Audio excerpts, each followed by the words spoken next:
Naam, habari.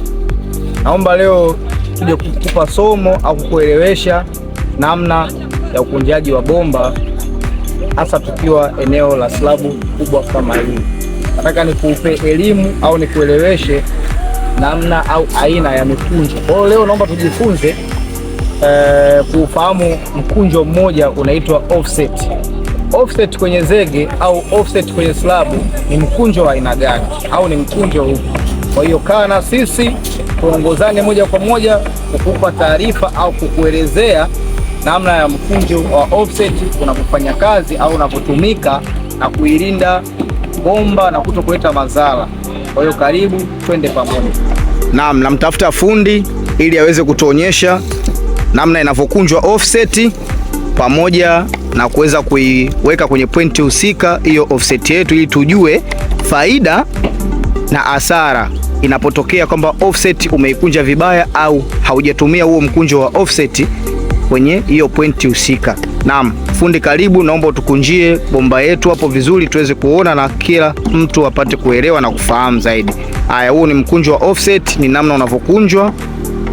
Takunja mgongo wa kwanza, takunja mgongo wa pili.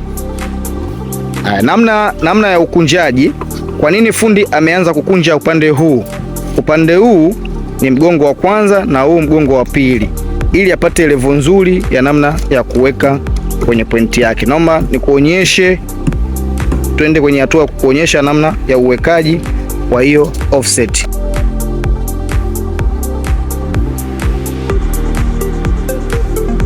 Hapo sasa nataka nikuelezee kidogo kabla hatujaiunga bomba yetu. Huu mchoro wetu, huu mkunjo wetu hapa ndo tunaita wenyewe offset. Offset ina migongo miwili. Mgongo wa kwanza ni huu wa chini, mgongo wa pili ni huu hapa. Kwa nini tunakunja hivi? Ili tupate urahisi wa kuweza kuingiza kwenye hii point yetu husika ambayo ni round box ya 4A. Hii round box iko chini ya malini. Hapa katikati tuna aina mbili ya nondo. Nondo ya chini tunaweza tukaita bottom. Hii nondo inayofuata juu ni top. Kwa hiyo sasa huu mkunjo wa offset lazima utaingia kwa chini huku ili kuipata hii round box. Alafu hapa mgongo wa pili utaenda kulala kwenye ile bottom inayofuata juu. Haya, tuje kwenye faida. Faida yake, ili mtu anayekuja kumwaga zege asipate kuivunja ikiwa imelala, na faida ya pili iweze kuingia sehemu husika. Kwa hiyo hii ndio faida ya kukunja mkunjo wa offset, hasa ukiwa kwenye slabu au ukiwa kwenye umwagaji wa zege.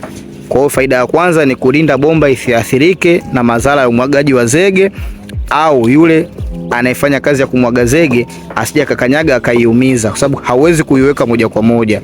Kwa hiyo ni somo fupi kwa kipindi hiki chetu cha kwanza, tumekuletea huu mkunjo wetu wa offset.